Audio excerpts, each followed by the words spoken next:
የሆነ ቪዲዮ ባሰማ ደስ ይለኛል። ፍሬ እያፈራ ነው። አንድ እህታችን ቁርአን ላይ ያሉ ጥያቄዎች የእስላሙ የክርስቲያን ሴቶች ብቻ ሳይሆን የእኛም የሙስሊሞች ጥያቄ ነው ብላ የጠየቀችውን ደፋር እህታችንን ባሰማ ደስ ይለኛል። ጊዜ ካለ ወይ ነገ ማትረባ ቪዲዮ ሰርቼበት የለ ቀጥልሽ ሰርተበታል እንዴ? ውርደቴ። አንተ ቪዲዮ ግን በነገራችን ላይ እየታየልህ አይደለም። ፕሊስ እንትን አድርጉ፣ ኮፒ ሊንክ አድርጉለት። እየተመታ ነው ብዙ ነገሩ ተመቷል። ቆስጠንጢኖስ ነገራቸው እስኪ በጌታ በጣም አንተ የሰራበት አንተ ቪዲዮ የሰራበት ቀጥል። እሱን ሰዓት የለኝም። እሺ በቃ እሺ። ሴቶች ጥያቄ ብቻ ሳይሆን እኛ ሙስሊሞችም ሁሌ የምንጠይቀው ጥያቄ ነው። ወንድማችን እንደገለጸው ንግግሩ እኛንም የሚደብረን ንግግሮች አሉ። ለምሳሌ 2-3 ያግባብ በሚለው ነገር ላይ እኛ ሴቶች ባል የኔን የማያማክረኝ ከሆነ አዲስ ሰው ህይወታችን ውስጥ ሲያመጣ ትላንትና ተፋቅረን ተማክረን የተጋባነውን ዛሬ ላይ ደግሞ አዲስ ሰው ከ4-5 ዓመት በኋላ አዲስ ሰው በህይወታችን ውስጥ ሲያመጣ የማያማክረኝ ከሆነ እኔ ሴት እንደመሆኔ መጠን ምን ቦታ አለኝ? እቃ ነኝ እኔ? ይህንን ሰው እንዲመልስልኝ ይፈልጋል። እውቀት ያለው ሰው ነው እንዲመልስልኝ የምፈልገው። ያለ እውቀት መጥቶ ምንም እንዲያወራ አይደለም። እውቀት ያለው ምክንያታዊ የሆነ እኔ ሊያሳምነኝ የሚገባ ነው። ምክንያቱም እዚህ ጋር ነው የምንቃወመው። ኢቨን እኛ የሙስሊም ሴቶች የማንቀበለው ውስጣችን የማንቀበለው ነገሮች ቁርአንን ሀዲሶች አሉ፣ እኛን ግራ የሚያጋባት ሀዲሶች። እነዚህ ሀዲሶች ደግሞ ጎልቶ በሴቶች ላይ ይታያል። ሁሌ የእኛ ሼሆችን የምታዩ ከሆነ ሴቶች እንዲህ ናችሁ፣ ሴቶች እንዲህ ናችሁ፣ ሁሌ የሚደረገው ዳያዎች በሴቶች ላይ ነው። ይሄ ነገር እንዲቀየር ነው የምንፈልገው። ምክንያቱም ሁሌ የሴቶች ነገቲቭ የሚወራ ከሆነ ሁሌ ጀሀነቢ ውስጥ ማን ነው በስቶ ያለው ቢባል ሴቶች ነው ይባላል። ይሄንን ይይዛሉ። አይደለም ክርስቲያን እህቶቻችን፣ እኛ ሙስሊም ሴቶች ያለን ጥያቄ ነው። ለምንድን ነው ሁሉ ነገር በሴቶች ላይ ብቻ የሆነው? ጀሀነብ ውስጥ ወንድም ሴትም አጥያት እንደሰራ ይጠየቃል። ለምንድን ነው ሲያብራሩ ጀሀነብ ውስጥ እንዲህ አይነት ሰው አጥያት የሰራ ሰው የጀሀነብ ሰው ነው የማይባለው? ለምንድን ነው ሁሌ ሴቶች ጀሀነብ ውስጥ? ጀነት ያለው ወንድ እግር ስር ነው እንዴ? ጀነት እኮ ያለው እናት እግር ስር ነው ተብለን ስናድግ ዛሬ ላይ አድጌ ጀነት ያለው ባልሽ እግር ስር ነው ብባል እንዴት ልቀበለው ነው? እኔ ባሌም በህይወቴ ምን አገባው? እሱም በሰራው ነው ጀነት የሚገባው ጀሀነብ የሚገባው። እኔም በሰራው ነው ጀነትም ጀሀነብም የምገባው አይደል? ለምንድን ነው የባሌ እግር ስር የሆነው ጀነት? እንደዚህ አይነት ሀዲሶችን እንሰማለን። እኔ አልቀበለውም፣ ሌሎች እህቶችም የማይቀበሉ አሉ። ይሄ ነገር በደንብ እንዲብራራልን ነው የምፈልገው። ይሄ ነው ሴት ልጅ ሴት ጀሀነብ ውስጥ ስንት ፐርሰንት ሴት ነው ያለው? ጀሀነብ ውስጥ ሴቶች ይበዛሉ ነው የምንባለው። ሴት ብቻ ነው አዱኒያ ላይ ሐራምን የሚሰራው? ሴት ብቻ ነው አጥያትን የሚሰራው? ለምንድን ነው ትኩረቱ የእስልምና ትኩረት የሴት የበታችነት ላይ ብቻ ያተኮረው? ለምንድን ነው አጉልቶ ይሄ የሚታየው? ከዚህ ሁሉ ለምንድን ነው እኛ ሌሎችም ሆን እኛ እስልምናችን እንድንወደው የማያደርጉት? ለምንድን ነው እስልምናችን እንድንፈራው እንድንጠላው የሚያደርጉት? ኤሮፕ ውስጥ የተወለደችው ወይ አሜሪካ ውስጥ የተወለደችው አንዲት ሴት ልጅ የዚህ ሀዲስን ብትሰማ እስልምናን ተሻሻለች እንጂ ወደ እስልምና አትመጣም። እስልምናን በፍቅር እየገለጻቸው አይደለም። በተለይ ለሴቶች ያለው እኔ ሀዲስን ነው የምለው፣ ቁርአን አይደለም። ቁርአኔን አምንበታለሁ። ኔጌቲቭ ነገር ላይ ቁርአኔ ላይ አላየሁም። ወንድ ልጅ ማግባት ይችላል ሲል፣ አዎ ማግባት ይችላል። በምን አይነት መልኩ? አሁን ወንድሜ መጀመሪያ ላይ ሲያወራ የነበረው ወንድሜ እንደገለጸው አገላለጽ አልፈቅድም። ምክንያቱም ቆንጆ ከሆነች አስቀያሚ ከሆነች፣ አስቀያሚም ቆንጆም የፈጠረው አላህ ነው። እንዴት ነው በቁንጅና መካከል የሰው ልጅ አላህ ተንትኖ አስቀምጧል? ቆንጆ የሆነች ሀብታም የሆነች ድሃ የሆነች፣ አዎ በእውቀቷ በኢማኗ ልባል ይችላል። በዘርና በገንዘብ ካለ ግን እንዴት ዘረኝነት ጥንብነት ነው እዚህ ጋር እየተባልኩኝ በዘሯ መመረጥ አለባት፣ በገንዘቧ መመረጥ አለባት፣ በእውቀቷ መመረጥ አለባት፣ በመልኳ መመረጥ አለባት የሚለኝ ከሆነ እቆማለሁ ማለት ነው እዚህ ጋር። ስለዚህ ስታስረዱን እንዴት ነው የክርስቲያኖች ሴቶች ይሄ ነው ንቁ ሙስሊሞች እስልምና ሃይማኖት ሳይሆን የወንድ እድር ነው የምንለው በምክንያት ነው። የወንዶች እድር ነው። እንግዲህ በጣም በርካታ ሀዲሶች አሉ። ሴት ልጅ እንግዲህ ምን ብለዋል እኮ መሐመድ ምን ብለዋል? ኢብኑ ተይሚያ መጽሐፍ ላይ የወንድ ልጅ እንግዲህ ለሰው መስገድ አይቻልም እንጂ ሴት ለባሏ እንድትሰግድ አድርጋት ነበር። ሉክ ለባሏ እንድትሰግድ ቁስል እንኳን ቢኖርበት ቁስሉን ልሳ እያለ በጣም በዘግናኝ ሁኔታ ሁላ ያስቀምጧታል። በጣም ዘግናኝ በሆነ ሁኔታ ይህን ሁሉ አድርጋ ለባሏ እንድትገዛ ለባሎቻቸው ባለመታዘዛቸው ጀነት አይገቡም፣ ጀሃነም ናቸው አብዛኞቹ። ለምን ሰበብ ያበዛሉ? ለባሎቻቸው ስለማይታዘዙ። ባል ነው የሚመለከው አላህ። የሙስሊም ሴት ማንን ነው የምታመልከው? እቺ ሙስሊም እህታችን በሚገባ ትክክለኛውን ጥያቄ ጠይቃለች። እና በርቱ። ይህን ቪዲዮ በደንብ ቫይራል እንዲወጣ አድርጉት። የፎይን አካውንት ኮፒ ሊንክ እያደረጋችሁ ይህን ቪዲዮ አካውንቱንም ተመቷል እና በጣም ተመቷል አካውንቱ። ኮፒ ሊንክ አድርጉለት።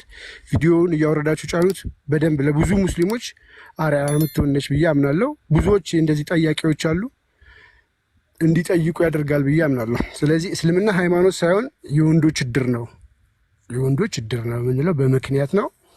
ቴንኪዩ ፎዬ። እሷ ላይ አይደለም የሰራሁት ለካ ኖ እሷ ላይ አልሰራሁም። ሌላ ነች ነው የሰራሁባት። ሌላ ነች የሰራሁባት። ያ ሌላ ነች። አሁን መጣልኝ። እየረሳሁ ነው። የመርሳት እንትን እየገጠመኝ ነው። በቃ ሌላም አለች እንደዚሁ ያለች። ሌላም ደግሞ አለች እንደዚሁ ወደ ሶስት አሉ ሌሎች ከዚች ሌላ እንደዚሁ አሁን ሰሞኑን የተናገሩ እየተዋሸን ነው ያለችም አለች። እንግዲህ እፎይ እዚህ ጋር ሲያስተምር ሲናገር ሲያስተምር እንደዚህ ሁሉ እንትን ሲያደርግ ውሸቱን ነው ተቀጠፈ እንደዚህ ሁሌ ይናገራል። በጣም ልብ ያላቸው ልበ ብሩሃን ሄደው ከፍተው እያነበቡ የሚያገናዝቡ በደንብ ከስር ሆኖ የሚሰሙ አሉ ይላል እና እውነቱን ነው። እኔ ይህንን ፍሬ አይቻለሁ እና በርካቶች አሉ። ሌሎቻችሁም የቀራችሁትም እህት ወንድሞች ሙስሊሞች ስፔሻሊ እህቶች ብቻ ሳይሆን ወንዶች ልታስቡበት ይገባል። የዚህን ያህል ራሱ የፈጠራትን ፍጡር የዚህን ያህል አግሬሲቭ ሆኖ በእንደዚህ አይነት መልኩ ካስቀመጣት እዚህ ስናት ሪሊጅን አይደለም፣ ይሄ ሪሊጅን አይደለም። በቃ እኔ ትናንትና ቪዲዮ ደግሜ ያየው ዛሬ ሲነግሩኝ ሰው ቆርጦ ልኮልኝ እንደ ትናንትና እኔ ድንቁርና አይቻል አቅም በህይወቴ ኢየሱስ በጣም ነው የሚያሳዝነው። ቁርአን ከፈትን፣ ሐዲስ ከፈትን፣ ቡሃሪ ከፈትን፣ ሙስሊም ከፈትን፣ ተፍሲር ከፈትን፣ ሃርድ ኮፒ ከፍተን ያንተ መጽሐፍ ነው የመጨረሻ። በቃ በህይወቴ እንደዚህ አይነት ድንቁርና ይቻላል። አዎ እግዚአብሔር ይርዳቸው በእናት በቃ የመጨረሻ ቻሌንጅ ማድረግ እኮ አንድ ነው፣ ግን ማለት ስተን ሊሆን ይችላል ብሎ ማመን አንድ ነገር ነው። ጤናማ ነው፣ ደግሞ ጤናማ ነው። ሙስሊሞች እፎይ እያቀረበ ያለው ስተት ሊሆን ይችላል፣ እየዋሸ ሊሆን ይችላል ብለው መጠርጠራቸው አንድ ነገር ነው። ነገር ግን ዋሽተሃል ብሎ ገብቶ ደግሞ መናገር ስተት ነው። እኔም መጠርጠር ይችላሉ፣ እየዋሸ ነው ብሎ ደግሞ ማመንም ይችላሉ። ነገር ግን እኔም መጥቶ ዋሽተሃል ማለት ግን አይችሉም። እኔም መጥተው ዋሽተሃል ካሉ ማድረጃ ማምጣት አለባቸው። ይሄ በተመሳሳይ ለክርስቲያኖችም ይሰራል፣ ለክርስቲያኖችም ይሰራል። ሙስሊሞች እያወሩ ያሉት መጽሐፍ ቅዱስ ላይ ውሸት ነው ብለው ማመን መጠርጠር አለባቸው። ሄደው ግን ሙስሊሞችን ውሸታም ማለት አይችሉም፣ መረጃውን ማምጣት እስካልቻሉ ድረስ፣ መሞገት እስካልቻሉ ድረስ። የሙስሊሞቹ ችግሩ ምንድነው? እሱ መረጃውን ስከፍትላቸው መጽሐፉ ስታወጣ አንተን የጻፍከው ያንተ መጽሐፍ ነው። ይሄ በጣም ይሄ ድንቁርና ጥግ ነው። በጣም ከባድ ነው። በጣም አስቸጋሪ ነው። እንደዚህ አይነት እንትን ማለት ነው። እና ያ ክርስቲያኖች በተለይም ማንኛውንም ስጠይቁ እነሱ እንደሚጠይቁ ትርጓሜ ጠይቁ። ማን ነው እንደዛ? አንተ የእኛ መጽሐፍ ላይ እንዲህ እንድተረጉም ማን ይፈቀደልህ? ሙፈሲሮቹን አንጣ።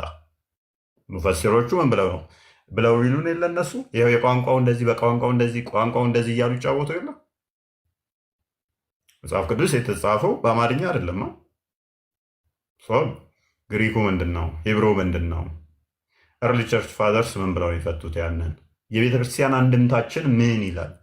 ዝም ብሎ በጨበጣ ገብቶ ተንቦጫ ያደርጋችሁ መውጣት በጣም ቀፋፊ ነው። እኛንም እንድንጠላው ነው ቲክቶክን እያደረጋችሁ ነው ያላችሁት ማለት ነው።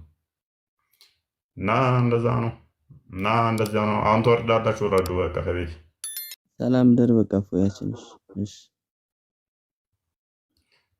እና ይመቻቸው፣ ግን ይመቻቸው። አራዳ ናቸው ከምር ይመቻቸው። እፎይ እየዋሸ ነው ብለው መረጃ አያመጡም። ግን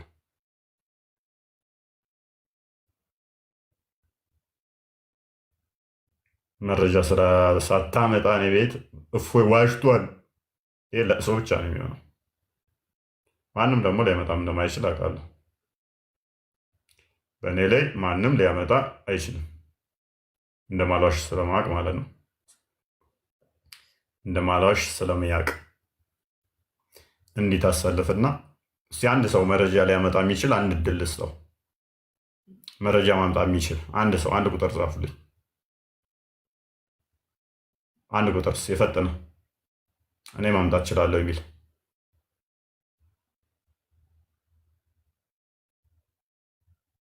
መልካም።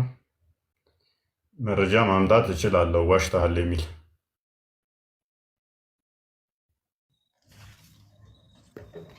እሺ። እንዴት አመሸህ? እግዚአብሔር ይመስገን። እንዴት ነው? አሁን የሆነ ጥያቄ ልጠይቅህ ነበረ። ይመስገን ነው። ብዙ ጊዜ አንተን ቪዲዮዎች እከታተላለሁ። የዋሸሁበትም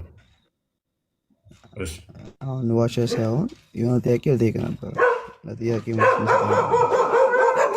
ቪዲዮ የሰራሁበት ላይ ነው። ቪዲዮ ከሰራሁባቸው ችግር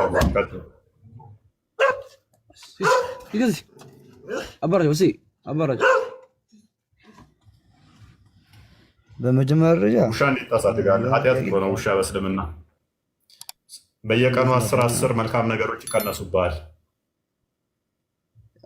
አይ ማሳደግ አላሳድግም። ስትጀምር ሰፈር ውስጥ ያለው ውሻ ነው እንጂ አላሳድግም።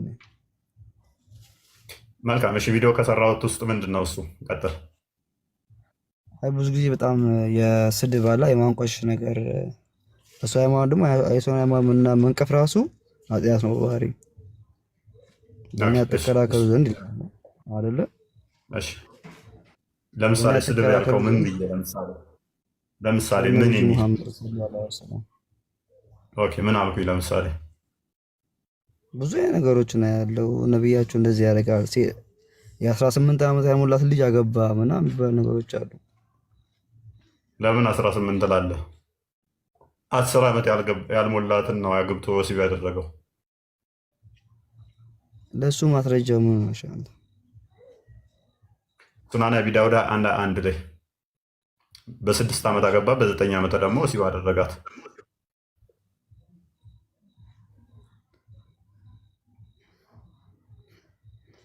እርግጠኛ ነህ? የትኛው ቁርአን ላይ አንብበን እንደዛ?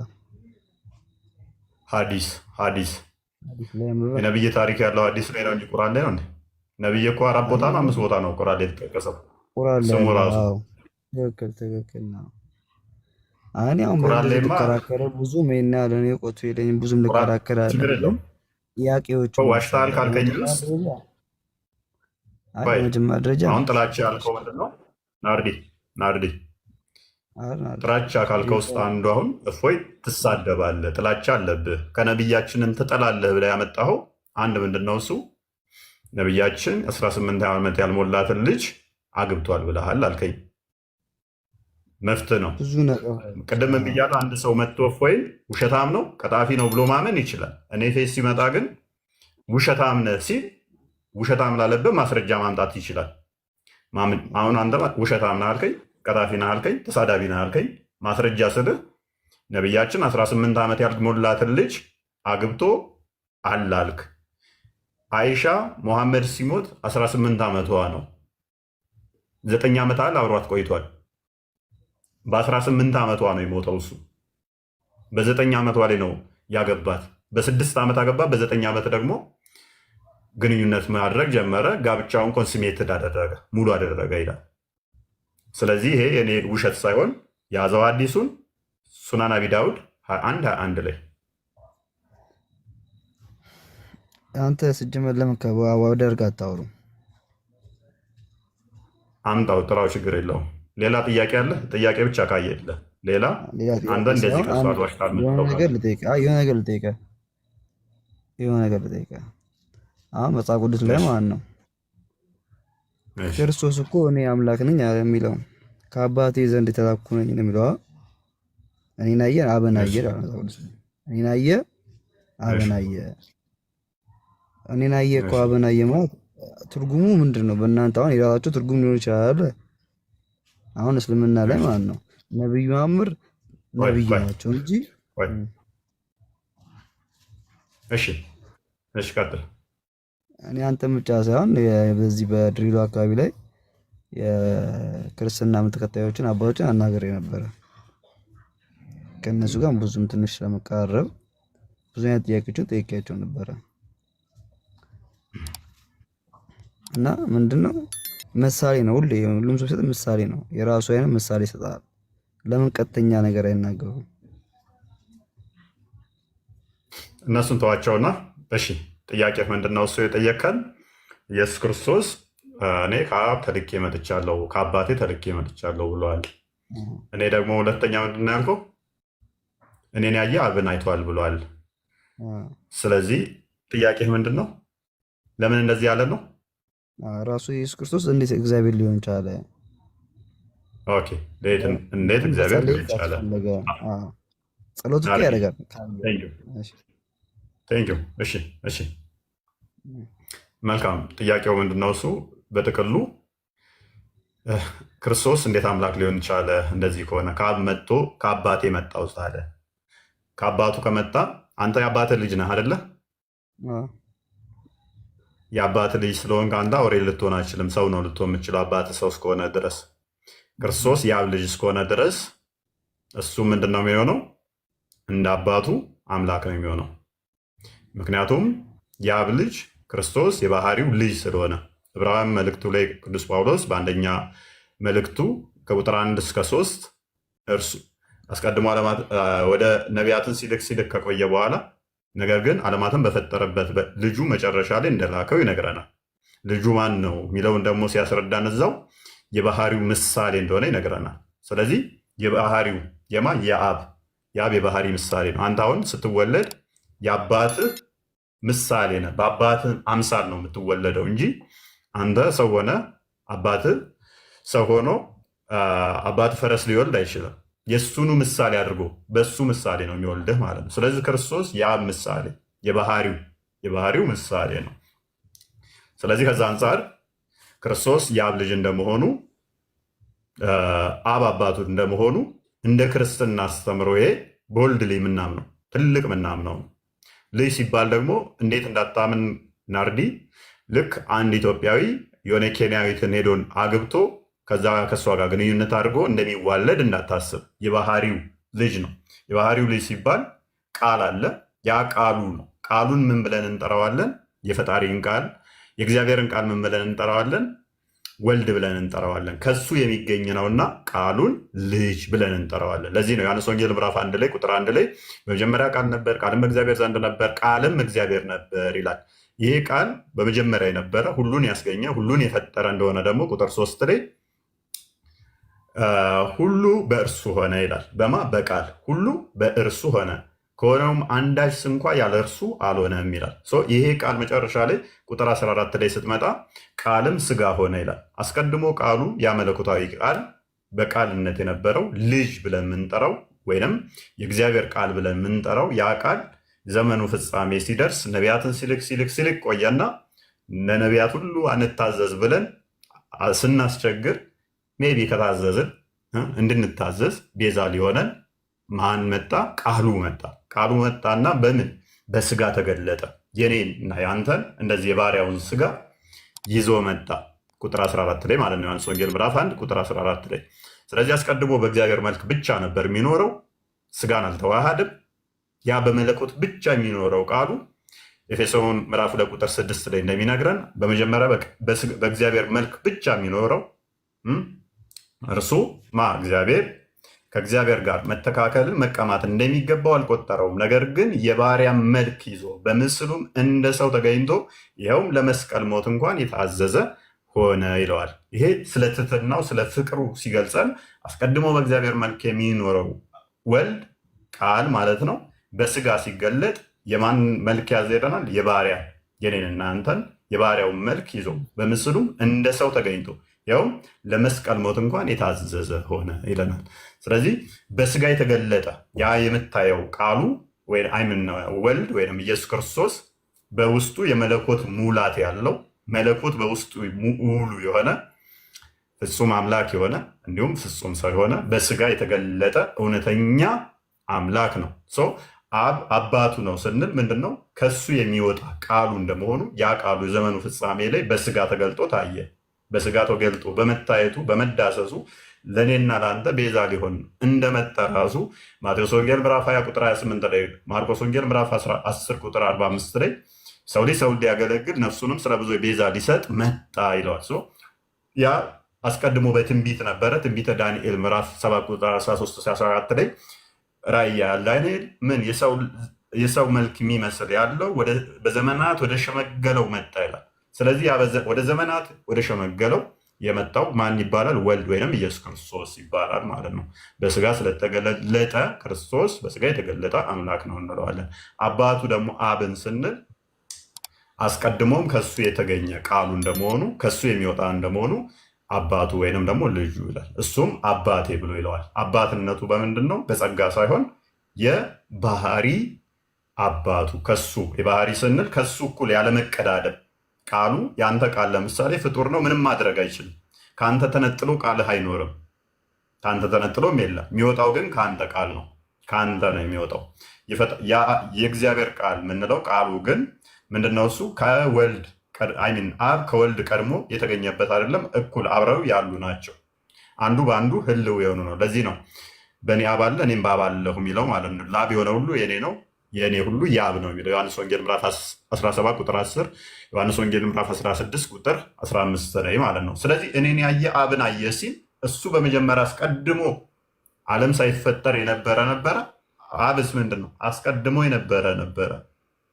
እሱ ፈጣሪ ነው፣ ልጁ ፈጣሪ ነው። ስለዚህ ልጁን ፈጣሪ ብለህ እሱን እንደዛ በፈጣሪ አይነት ስታዩ አብን ምንድን ፈጣሪ ነው። እኔን ስታይ አብን አይተሃል ሲል ይሄ ነው።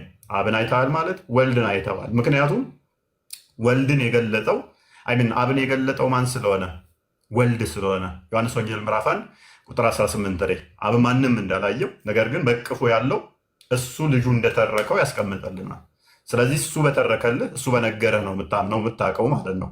ስለዚህ አብን አወቀው ወልድን አወቀው ማለት አብን ታውቀዋለህ ማለት ነው። አብንም ታየዋለህ። በዛ ውስጥ መንፈሳዊ እይታ ስለሚኖርህ ታየዋለህ። ምክንያቱም እኔ በአብ እንዳለው አብን በእኔ አለ ስላለ የእኔ የሆነ ሁሉ የአብ ነው፣ የአብ የሆነ ሁሉ የእኔ ነው ብሎ ስለተናገረ ማለት ነው። ስለዚህ አባቱ ሲል ከዚህ አንጻር የሚታይ ነው። ይሄ አስተምሮ ግን እስልምናን የሚያፈርስ ነው። እስልምና እንዴት ነው የሚያፈርሰው? ሱራ 1988 እስከ 93 ድረስ ለአራማን ልጅን ወለደ አሉ፣ ልጅን ያዘ አሉ። ለአራማን ልጅን ወለደ በማለታቸው ይህ ከባድ ንግግርን ተናገሩ። ከዚህ ንግግራቸው ባይቆጠቡ ሰማይ ልትሰነጠቅ ተራሮች ሊናዱ ምድር ሰማይ ልትሰነጠቅ ተራሮች ሊናዱ ምድር ልትሰነጠቅ እንደዚህ ይቃረባል። ለአራማን ልጅን ወለደ ያዘ በማለታቸው ይላል ሱራ 5:18 ላይ።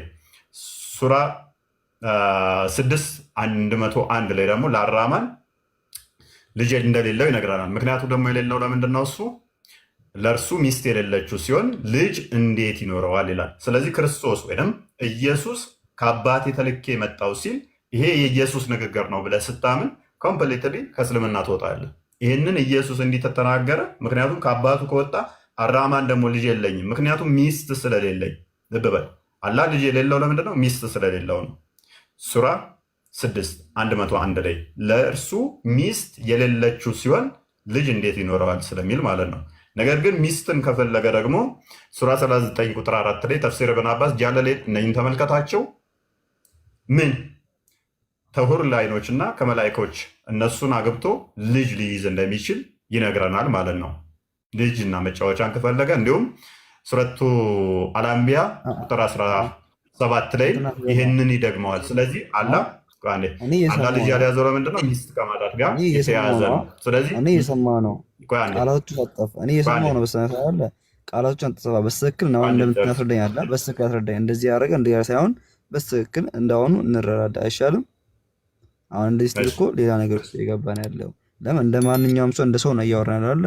እንደ ሰው በትክክል እናወራ በምንጓባው መንገድ አንድ አይነት ቋንቋ ስለምናወራ ማለት ነው እንጂ ነገር ልጨርስ እኮ እየሰማሁ ነው። ግን አሁን ማየውን መንገድ ገባ። ለዛ ነው አሁን ማየውን የመሰለ ለምን እንደሆነ ታውቃለህ? በመጀመሪያ እኔ አሁን በአንተ ሃይማኖት ልነቅፋለሁ የመጣሁት እዚህ ጋር ወይ አንተ ሃይማኖት ናርዲ እሺ፣ ከአንተም እወጣለሁ። እሺ፣ ሁለተኛው ላይ ልግባለሁ።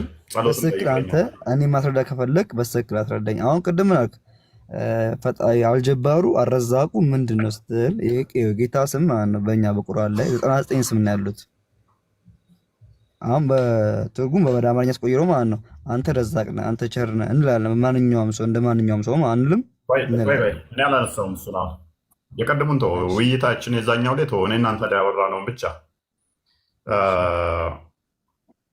ስለዚህ ምንድነው እሱ እኔ ያንን ያነሳውልህ ለምንድን ነው አባቴ ነው ያለው ብለህ ስትል አንተ ሙስሊም እንደሆንክ አንፃር የእኛም መለስኩልህ። የእኛን ከመለስኩ በኋላ ግን እንደ እስልምና ሳይሆን ጠይቁ አንተ ላይ እንደዚህ ይላል ነው ያልኩ። ናርዲ እኮ ይህንን ስታምነው ይህንን ጥያቄ ሙስሊሞች መጠየቅ እንዳሌለባቸውም ንጽጽር መሰራ እንደመሆኔ መጠን አፖሎጂስቲክ ብቻ ሳልሆን ፖሊሚስቲክም ነኝ። ፖሊሚስቲክ ስትሆን አትሊስት የእነኛንም እይታዎች ማስቀመጥ ግድ ይለናል ማለት ነው። ይህንን ጥያቄ ኢቨን ሙስሊሞች መጠየቅ የለባቸውም። ምክንያቱም ለምን መሰለህ? አርጉመንት ይዘህ ስትመጣ አብ አባቱ ነው ብለህ ነው ያመንከው።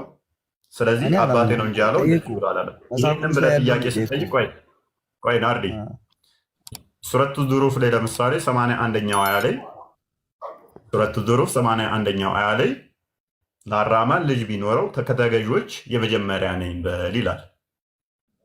ምን ማለት ነው? ይህንን እስኪ አራማን ልጅ ካለው ተገዦች መጀመሪያ ይሆናል። ሙሐመድ ምን ማለት ነው? ይህንን እሺ አሁን አንተ ላልከው ነገር ንገረኝ። በመጀመሪያ እኛም ሆነ ማንም የሚፈጠረው በፈጣሪ ዘንድ ነው አይደል? የምንፈጠረው አይደለም ነው። አሁን እኮ እንደዛ ከሆነ እኮ እነ ሙሴም እነ አብርሃምም እነ ዮሴፍም እንደዛ ከሆኑ እግዚአብሔር ነን ይሉ ይችላሉ። አንተ እነሱ ከመለያ ማለት ነው። ግን እነሱ አላሉም። ነብይ ነን እነሱ የሚሰሩ አይ ጥያቄው ላይ ፎከስ አድርገና ኢየሱስ እንደዚህ ብለዋል ስትል ቅድም ብያለሁ። የባህሪው ልጁ ነው። የባህሪው ልጁ እንደመሆኑ ፈጣሪ ነው የሚሆነው አልኮና ከእናንተ አንጻር ደግሞ የምናሳይ ፈለኩ መስመር እኔ አንተ አባቴ ብትሆን ናርዲ ቆይ አንዴ ሰማኝ። ለምን መሰለህ ይህንን ማነሳብህ ለምን እንደሆነ ታውቃለህ? ለምን እንደማነሳብህ ሙስሊም እንደመሆነ አራማን ደግሞ ልጅ ካለው ልጁ አምላክ እንደሚሆን እናንተም ታምናላችሁ። እንዴት? ዙሩፍ ላይ አልኩህ እኔ አንተ ልጅ ስለሆንኩኝ አምላክ ልሆን አልችልም። ቁርአኑ ተሳስቷል እያልከኝ ነው? አይደለም ኖ እንደዛ እያልኩ አይደለም። ይኸው ምን መሰለህ እኔ ቁርአን አንብበው ናርዲ። ምክንያቱም እንደዚህ ይላል ቁርአኑ ላይ እንደዚህ ይላል፣ ለአራማን ልጅ ቢኖረው ከተገዢዎች የመጀመሪያ ነኝ በል ይላል። ምን በል? ከተገዢዎች የመጀመሪያ ነኝ በል። መቼም ለፍጡሮች ተገዙ እንደማይል ታውቃለህ። የምትገዛው ለፈጣሪ ነው ብለህ ነው የምታምነው። የምንገዛው ለፈጣሪ ነው ብለህ ታምናለህ። ስለዚህ አለ እኮ ልጅ ካለኝ ቢኖረኝ አለ ትገዛዋለህ ሲል ለፍጡር ነው ትገዛለህ እያለ ያለው። ለፍጡርማ ከሆነ ብዙ ፍጡሮች አሉ፣ ለምን ለነሱ ተገዙ አይሉ?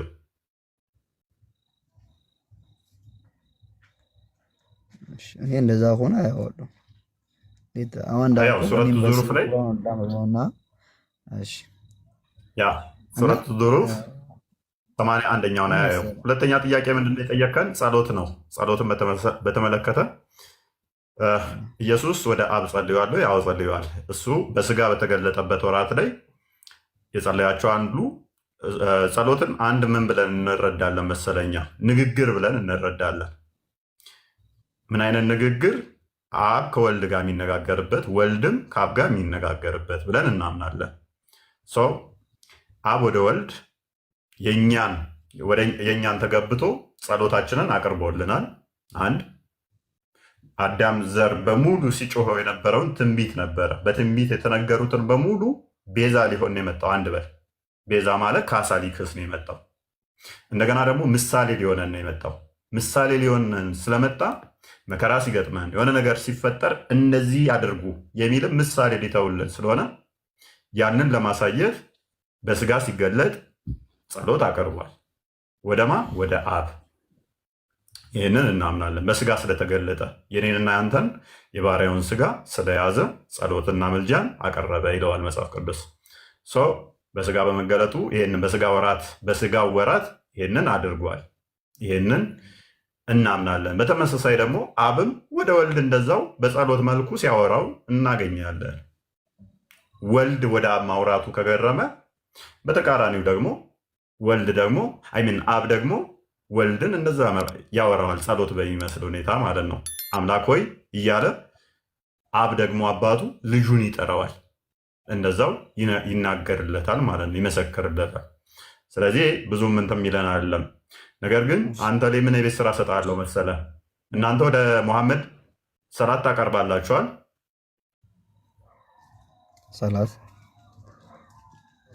ሰላ ምንድን ነው? ሰላት የምናቀርበው ለአንድ ፍጣሪ ነው የምንሰግደው። በመጀመሪያ ደረጃ እኛ ሰላት የምናደርገው ለአንድ ፈጣሪ ነው፣ ኃጢአታችንን ሊምርልን ነው እንጂ ለነብዩ መሐመድ እኮ ነብይ ናቸው፣ በእነሱ ነው ብንመራው። አሁን ለምን እስልምናን ስላመጡ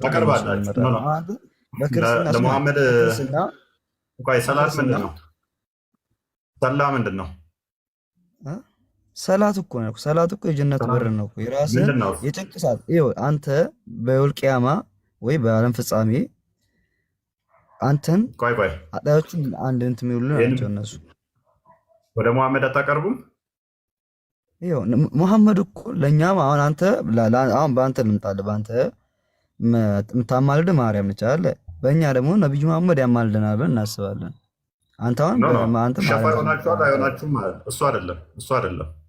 ሸፋ እንደሚሆናችሁ አውቃለሁ። እሱን ሳይሆን እንደዚህ ብሏችኋል። ነብያችሁ ደግሞ በእኔ ላይ አንዴ ጸሎት ካደረጋችሁ ሰለዋትን አብርዙ ይላል። አንዴ ሶላት ምንድን ነው? ሰለዋት ማለት እንደ መጸለይ ማለት ነው። ሰለዋት አውርዱብኝ ባለ አሁን ጁማ ቀን ቢው ሲሆን በጁማ ቀን ደጋጋሚ ሰለዋት እሳቸው ላይ ማውረድ ግዴታ ነው። ሰለላሁ ዐላ ረሱሊላህ ብለህ ሰለዋት ማውረድ ግዴታ ነው። በተመሳሳይ ደግሞ አላህ በእናንተ ላይ 10 ጊዜ ያወርዳል። እነሱ አንተ ለሙሐመድ ስታወርድ አላህ ወደ እናንተ ይጸልያል ማለት ነው። ቆይ አሁን አንድ ስማኝ። አሁን እኮ አልከኝ ፈተና አሁን ተማሪ በስራ ይሰጠኝ ነው አይደል? እኔ እንደለመድ ነው ይሰጠኛል። አንተ አይደል የቤት ስራ ይሰጠኝ ነው አይደል? ለምን እንደሆነ ታውቃለህ? ማወቅ ያለብኝ ነገሮች ያስረዳኝ ነው አይደል? አንተ ማወቅ ሳይሆን እኔ ራሴ ቁርአን ተምሬ ማወቅ ሳለብኝ ማለት ነው። ግን አንድ ጥያቄ ይቅርታ ልበልና አንዴ ማለት ነው። ይቅርታ ልበልና አሁን ቅድም ላልከው ማለት ነው ኃጢአታችን ስለበዛ አልከኝ አይደል? ኃጢአታችን ስለበዛ ክርስቶስ ወደ ምድር መጣ። አዳም በሰራው ኃጢአት እኛ እንጠይቃለን ማለት ነው። ዞሮ ዞሮ በአንተ አጋለጥ እንደዛ ነው። ዞሮ አልወጣኝም አልከኝ እኮ ክርስቶስ ወደ ምድር ሲመጣ እኮ ኃጢአትን በሙሉ ያስተሰርይ ዘንድ ይላል እኮ አይደል? ኦኬ አሁን እኛ ምን እናምናለን መሰለህ? እኔ ግን እናንተ ጋር ቆይ ክርስትና አባት ለምን አስፈለገሽ? እዚህ ጋር ደግሞ ቆይ እሺ፣ ወደ እሱ እንገባለን። ክርስቶስ ለምን መገለጥ አስፈለገው የሚለውን ሜይ ቢ አስረዳለሁ። ቤዛነት ለምን አስፈለገ የሚለውን አስረዳለሁ። ቶፒክ ሽፍት ስላደረክብኝ ማለት ነው። ሱናን አናሳይ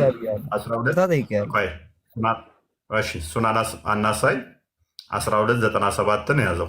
ሱናን አናሳይ 1297 ላይ ቅድም የጠቀስኩትን እሱ ላይ አጽንኦት ሰጥቼህ ልለፍ።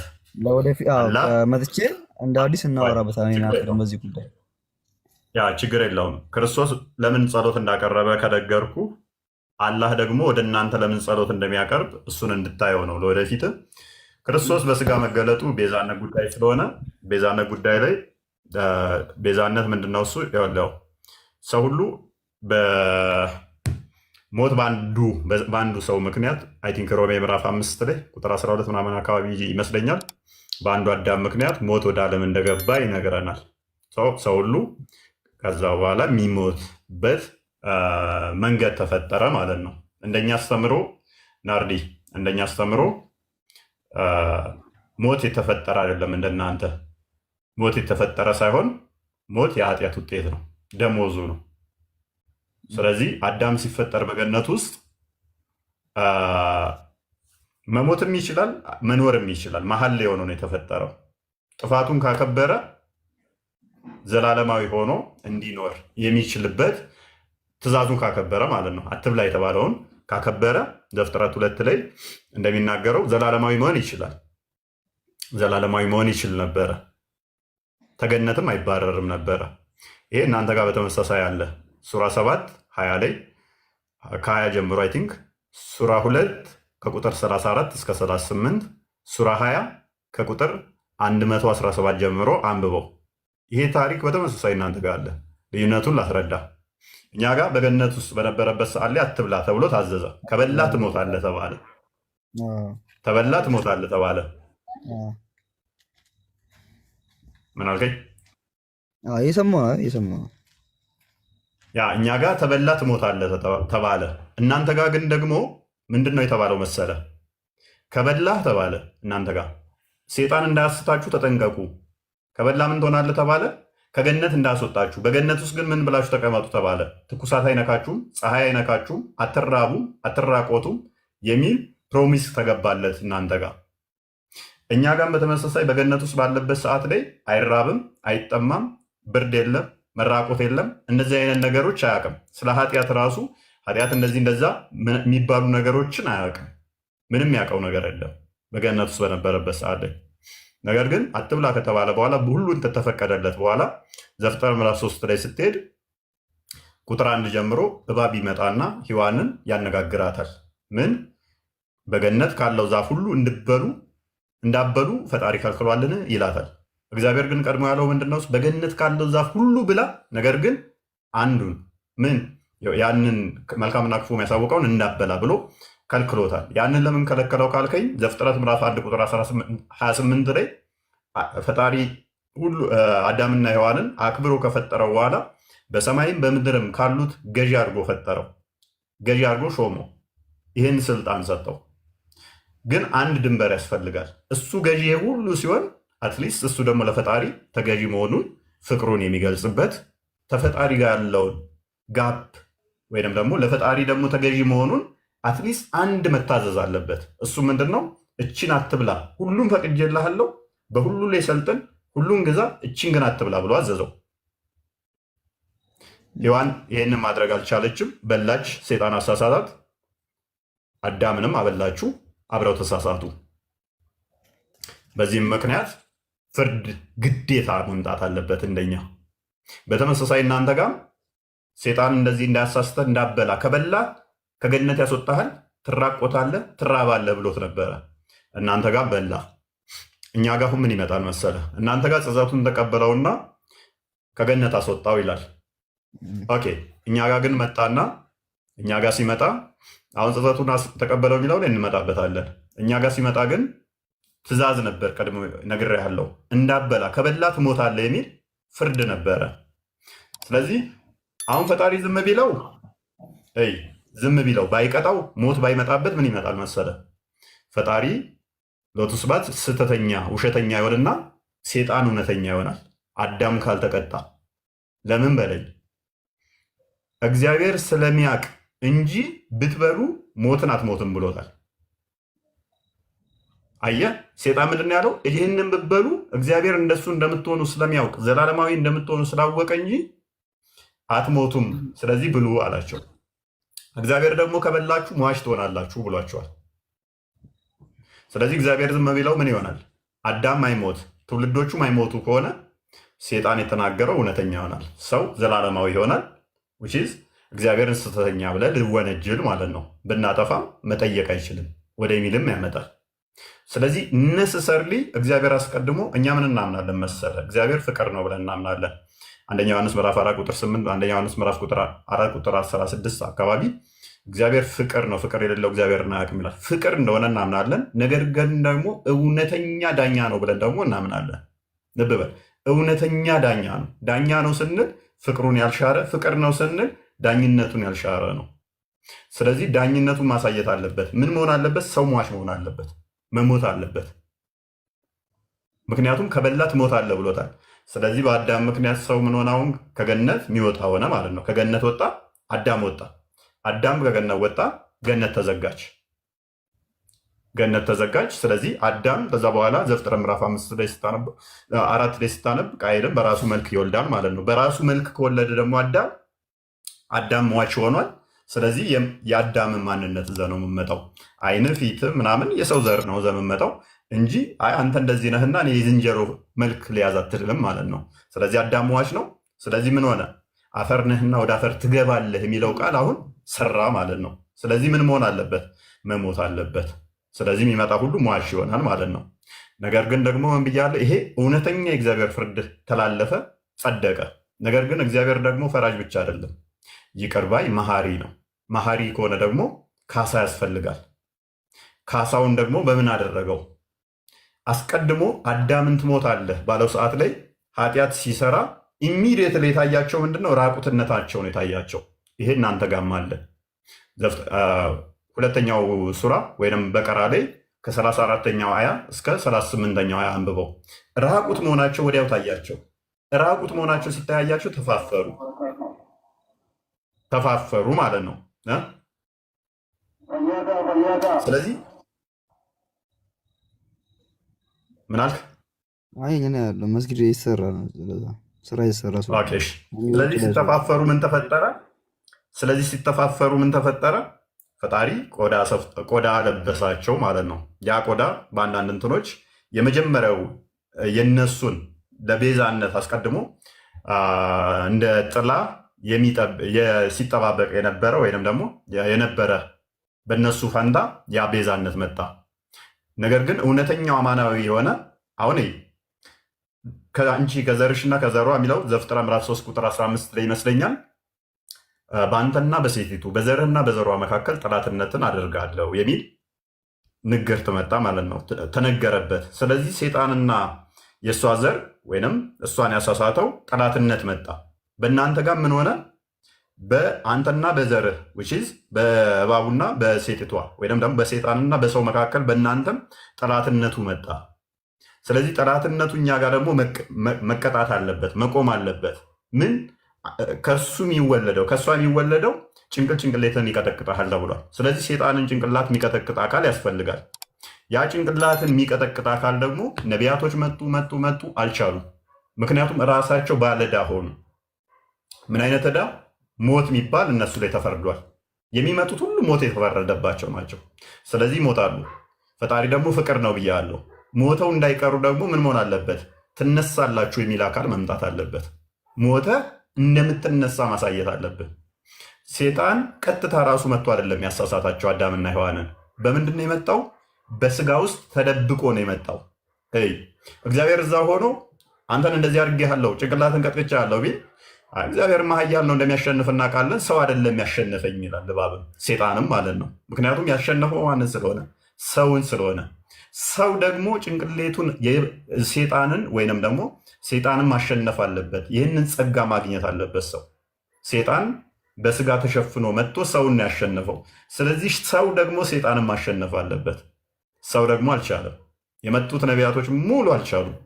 ምክንያቱም ራሳቸው ዕዳ ስላለባቸው ያንን ዕዳ መክፈል አልቻሉ። ያንን ዕዳ መክፈል ስላልቻሉ ከሞት መነሳትን ያንን ማድረግ ስላልቻሉ ምን ያስፈልጋል? ሴጣን የሞት ገዢ ሆኖ የበላይ ሆኖ ሲገዛ ሲቆጣጠር ነበረ። ሰው ሴጣንን የሚገዛ ደግሞ የሚገድል ወይም ደግሞ የሴጣኑን ጭንቅላት የሚቀጠቅጥ ራእይ ምዕራፍ 12 ቁጥር 4 ላይ ባልሳሳት ራእይ ምዕራፍ 12 ቁጥር 9 ላይ ቅዱስ ጳውሎስ በሮሜ መልእክቱ ምዕራፍ 11 ቁጥር 3 ወይም 2 አካባቢ ላይ ክርስቶስ ይመጣል ማለት ነው። ያ የሴጣኑ ጭንቅላት የሚቀጠቅጠው ቤዛ ሊሆን ምትክል የሚሆን አሁን ለሰው ልጅ ለተፈረደበት ሁሉ ያንን ካሳ የሚያቀርብ ከሞት የሚያስነሳ የሚያድን። እነሱ ሞትን አመጡ፣ ህይወት የሚሰጥ ያስፈልጋል። ሞት እነሱ ካመጡ ህይወት የሚሰጥ ያስፈልጋል። ህይወትን ለመስጠት ደግሞ ሁሉም ምንድን ናቸው? ሞት የሚባለው ዕዳ አለባቸው። ለምሳሌ አንተ 100 ብር ዕዳ ካለብህ ሌላ ሰው 100 ብር ዕዳ ካለበት የ100 ብር ዕዳ የዛን ሰውዬ መክፈል አትችልም። ምክንያቱም አንተ 100 ብር ዕዳ አለብህ። ገና ልክፈል ብትል እንኳን የራስን ዕዳ ነው የምከፍለው። ስለዚህ ሰው ሁሉ ምንድነው? ዕዳ ውስጥ ነበረ። ስለዚህ ከዛ ዕዳ የሚያወጣቸው ምን ያስፈልጋል?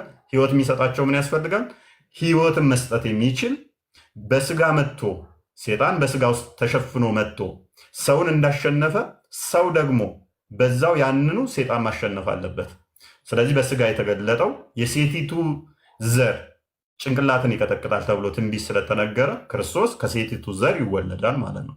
ከሴቲቱ ዘር ተወልዶ ያንን ሴጣን ጭንቅላቱን ቀጥቅጦ ህይወትን ይሰጠናል ማለት ነው። ምን ሞት ተገደለ። አሁን ልብ በል፣ ሞት ተገደለ። በፊት ትሞታለን የተባለው ነበር አዳምና ሔዋን አይደለ? ኦኬ ትሞታላችሁ ተባሉ። አፈር ነህና ወደ አፈር ትገባለህ ተባለ። ከአፈር ስለተገኘ እርግማኑ የተላለፈው ልብ በል ሰውየው ላይ አይደለም። ሰውየው ላይ ከሆነ እርግማኑ ምን ይሆናል? አንቆ ይዞ ነበረ። እርግማን ልክ እንደ ሴጣን ሆነ ትቀር ነበረ። ነገር ግን እርግማኑ ወደ ምንድን ነው የተላለፈው? ወደ ምድር። ወደ ምድር ነው የሆነው። ከሰውየው ላይ ፈጣሪ ምናል ማሪ አዛኝ መሆኑ የምታውቀው ወደ ምድር ነው። ነገር ግን አፈር ነህና ወደ አፈር ትገባለህ። ለምን? ሊያድሰው ሊያስነሳው ስለፈለገ ማለት ነው። ከዛስ ክርስቶስ መጣ፣ ሞትን ገደለው። አንደኛ ቆሮንቶስ ምዕራፍ 15 ላይ ከቁጥር 12 ጀምሮ ሙሉን አንብበው። ከዛ ሞት ተገደለ። ሞት ወይ መውጊያ ሄት አልተባለ ማለት ነው። ሞት ታረደ። ስለዚህ ሞት ተወገደና ክርስቶስ ህይወት ይሰጠናል። ዮሐንስ ወንጌል ምዕራፍ 11 ቁጥር 25 ላይ የሚያምንብኝ ቢሞት እንኳን ሕያው ይሆናል ይላል። ለምን? እሱ ህይወት ስለሚሰጥ ማለት ነው። ለዚህ ነው ዮሐንስ ወንጌል ምዕራፍ 14 ቁጥር 6 ላይ እውነት ህይወት መንገድ ነኝ ይላል። ምንድነኝ? ህይወት ነኝ ይላል። እውነት ህይወት መንገድ ነኝ ህይወት ነኝ ካለ በኋላ ቁጥር 11 ላይ ደግሞ ምዕራፍ 15ኛው ላይ አይምን ምዕራፍ 11 ቁጥር 25 ላይ አንዴ ላንብበውና ህይወትን ሰጠን ሞትን ገደለልን ማለት ነው። የእናንተ ግን ምንድነው? ሞቱ አልተገደለም። እስቲል ሞታውን አንቆ ነው የያዛችሁ። እናንተ ሞት አንቆ ነው የያዛችሁ። የእኛን ግን ሞትን ገደለልን፣ ህይወትን ሰጠን ማለት ነው። ስለዚህ እውነተኛ ፈራጅ መሆኑን አየን። እውነተኛ ይቅር ባይ መሆኑን አየን። እውነተኛ ዳኛ መሆኑን አየን። ፈጣሪ ያንን ካሳኛ መካስ ስላልቻል ራሱ ካሰን ማለት ነው። ኢየሱስም አላት ትንሣኤ፣ ልብ በል ትንሣኤ ህይወት እኔ ነኝ፣ የሚያምንብኝ ቢሞት እንኳን ሕያው ይሆናል። ምንድነኛ አለ? ትንሣኤ ያስፈልገን ነበር። ትሞታላችሁ ተባሉ፣ የሚያስነሳ ምንነሳበት ደግሞ ያስፈልገን ነበር። ስለዚህ ትንሣኤን ሰጠን ማለት ነው። ስለዚህ አሁን ብንሞት በምንድን ነው? እሱ ትንሣኤን ለማግኘት በክርስቶስ ነው የምንሞተው። ለምን? ከእሱ ጋር ለመተባበር። ስለዚህ ትንሣኤን አገኘን። ከዛ አንጻር ነው። እናንተ ጋር ግን ገና ሞት ይመጣል። ሞት ይመጣና በበግ መልክ መጥቶ ሞት ይታረዳል። ሞት ይታረድና አይሁድና ክርስቲያኖች በእናንተ ቦታ ላይ ቤዛ ይሆኗቸዋል። ክርስቶስ በፍቃዱ ነው ቤዛ የሆነን። ራሱ ነው ወዶ ፈቅዶ ቤዛ የሆነን። ምክንያቱም ራሱ ነፍሴን ስለ ብዙዎች ልሰጥ ቤዛም ልሆን መጣው ያለን ራሱ ነው። እኔ ግን ሳልፈልግ አሁን ለአንተ ቤዛ ሆናለሁ። አንተ ገነት እንድገባ የአንተ ኃጢአት እኔ ላይ ጫንና እኔ ታረድና እኔ ወደ ሲኦል ስላክ አንተ ወደ ገነት ትገባለህ። ሀዊት ቢ ፌር አይ ዶንት ኖ። የእኛ ግን ምንድነው? ራሱ ክርስቶስ በስጋ ተገልጦ ይሄንን አደረገው። ቢ እዚህ ላይ ጥያቄ አለ? ጠላትነቱ እናንተ ጋር አሁንም ቀጥሏል። የሴጣን ጠላትነት እናንተ ጋር ተቀጥሏል። የሴጣን ጠላትነት እንዴት እንደቀጠለ ልንገርና ትቀጥላለህ። ሰው ሁሉ ሲወለድ ሴጣን ይቆነጥጠዋል። ሰው ሁሉ ሲወለድ እንደ እስልምና አስተምሮ ያንን ጠላትነት መቼ ነው የተፈጠረው? አዳም በገነት ከመባረሩ ምክንያት ነው። ልብ በል። አይነካንም ብትሉም እንኳን የአዳም ፍርድ አይነካንም ብትሉም እንኳን ስትወለድ ምንም ኃጢአት አልሰራህም። ገና እንድትወለደ ሰው የሚያለቅሰው አለ ነብዩ ሴጣን ስለሚቆነጥጠው ነው። ይሄ የሆነው ደግሞ ለምንድን ነው? እሱ በአንተና በዘሮቻችሁ መካከል ጠላትነትን አድርጌያለሁ። ሰው ጠላት ሆነሃል ከሴጣን ጋር። ሴጣን ጠላት የሆነው ለምንድን ነው? እሱ አዳምን ከገነት ሲያባርረው ነው። ትኩሳት አይነግርህም ይላል በገነት ሲሆን። መቼም አንተ ፀሐይ ላይ ብትሆን ትኩሳት አይነካኝም አትለኝም። ትኩሳት ይነካሃል። አሁን ይሄ ትኩሳት በማን ምክንያት ነው የመጣብህ? አዳም ከገነት በመውጣቱ ምክንያት ነው የመጣብህ። ብርድ አይነካህም ይላል። መቼም አይበርደኝም ራቁቴን ብሄድ አትለኝም፣ ይበርድሃል። በማን ምክንያት ነው የነካህ? አዳም ከገነት በመባረሩ ነው። ኢቭን አዳምና ሔዋን በገነት ውስጥ በነበሩበት ሰዓት ላይ ቁርአንህም ምን ይለዋል? ራቁት እንደነበሩና እንደማይተፋፈሩ ይናገራል። ከዛ በኋላ ቅጠል ለበሱ ይላል። አሁን ራቁትህን አትሄድም። ራቁትህን አትሄደው ለምንድን ነው? ትተፋፈራለህ። ለምንድነው መተፋፈር የመጣው?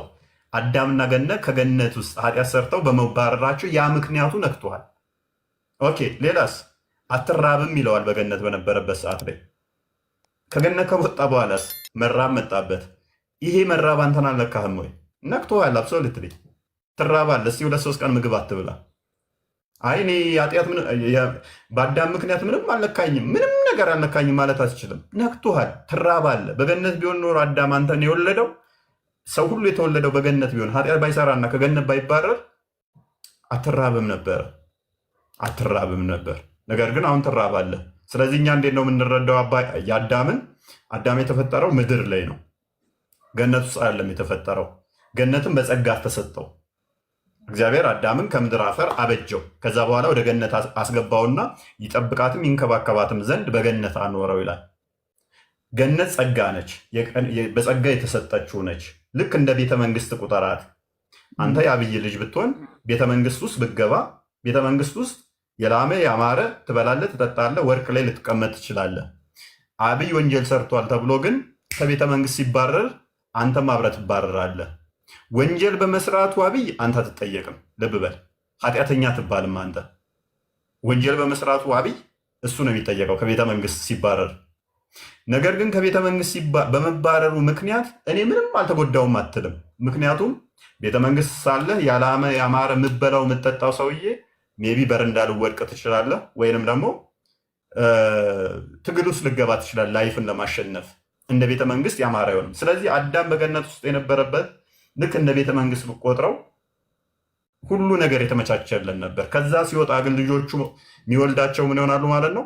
ከዛ ጸጋው የተራቆቱ ይሆናሉ። ያንን ክብር የሚመልስላቸው አካል ስለሚያስፈልጋቸው ነው። ሜይ ቢ የእኛ አስተምሮ ግልጽ ከሆነልህ። አይ ብዙን ጊዜም ስለምሰማው ከዚህ ጀምሮ የሰማው ያደጉት እናንተ አስተምሮ አንተ የምታዩዋቸው ምዕራፎች እንዳለ በትንሹ ቢሆን አውቃቸዋለሁ። ለምን ከዚህ ያሉት ማህበረሰብ የእኛ ጋር የሚበዛው ክርስትና እምነት ተከታይ በጣም ይበዛል። እኛ አካባቢ ላይ ያለው ማለት ነው ክርስትና እምነት ተከታይ በጣም ይበዛል እና ብዙ ነገሮችን እሰማለሁ። ግን ምንድነው አሁን ስለ አድባር እኮ አለ አይደል? አሁን የሚካኤል ቀን አሁን ስለ አድባር እኮ አለ። ስለ አድባሮች አሉ። አድባሮች የምን አድባር? ስዕሎች አሉ። ይህንኛው ላይ ግልጽ ሆኖላል። ይህንኛው ላይ አረዳዳችን ግልጽ ሆኖላል። በምሳሌ አሁን ቅድም እኮ ብያለሁ ክርስትና አባት ምናምን ለምን አስፈለገ? አሁን እንደዚህ አንተ በቀጥተኛ በጣም ክርስትና አባት አንተ የለም ሙስሊም ነኝ። አይ ስለማቅ ነው ማህበረሰቡ እዚህ ጋር ያለው ክርስቲያን ብዙ አብዛኛው ክርስቲያን እዚህ አካባቢ ያለው ማህበረሰብ እኔም አዋዋሌም ምንም ከክርስትና እምነት ተከታዮች ጋር ነው ሙሉም ጓደኞቼም ምናምን አብረው እንደዛ ናቸው። ግን እኛ በሃይማኖት ላይ ምንም ያህል እርስ በርስ አንገባፋም። ምንም እንትን አንልም። የእሱን ሃይማኖት እናከብራታለሁ፣ የኔ ሃይማኖት አከብራታለሁ። አብሬው ጥምቀት እንትንን አሳልፋለሁ። አብሬም ማርጎ ነገር የቻይ በኩልን አርግቼ ወጣለሁ። ኢቨንት ባለቤቴ ክርስቲያን ነች። የኔ ባለቤት አሁን ክርስቲያን ነች፣ ኦርቶዶክስ ነች። እዚህ ላይ የምታየው ፎቶ ላይ ልጅ አለን፣ ባለቤቴ ነች። ግን በሃይማኖት ጉዳይ ከሷ ጋር ይሄን ያህል ጫና ውስጥም አልገብቼም አላውቅም። እኔ ድሬዳዋ ልጅ ነኝ፣ ድሬዳዋ አካባቢ ብቻው ይባላል እና ስለ አድባሩ ላይ አንዳንዴ ሲያልፉ አለ የሚካኤል ቀን ምናምን ነቢ ናርዲ እነሱ ዋና እንትን ስላልሆኑ ዋናው የኛው ላይ እኛ አስተምሮ እንለፋቸው። እነሱ ሌላ ቀን ወይ እናወራለን፣ ወይም በውስጥ ጻፍልኝ፣ ፎሎ አድርገኝና በውስጥ አውራኝ። አይ ችግር የለም፣ አመሰግናለሁ። አይሻልም? አይ እሺ፣ ሰላም ዋል። እሺ፣ ሰላም ሆነሽ ፎሎ አድርገኝ። እና ጻፍልኝ ጥያቄ ችግር ካለ። የለም። አሁን ፎሎ አደርጋለሁ፣ አንተም ፎሎ መልስልኝ እሺ እና ብዙ ነገር ማውራ ነገር አለ። ብዙ ነገር ያው በእንትን ላለ እሺ፣ ችግር የለውም። ጥያቄዎችን እንትን ትለኛለህ፣ እናወራለን። አይሽ እሺ መልካም ጊዜ። እሺ። ገና ቁጥር ትጽፋላችሁ አይበቃ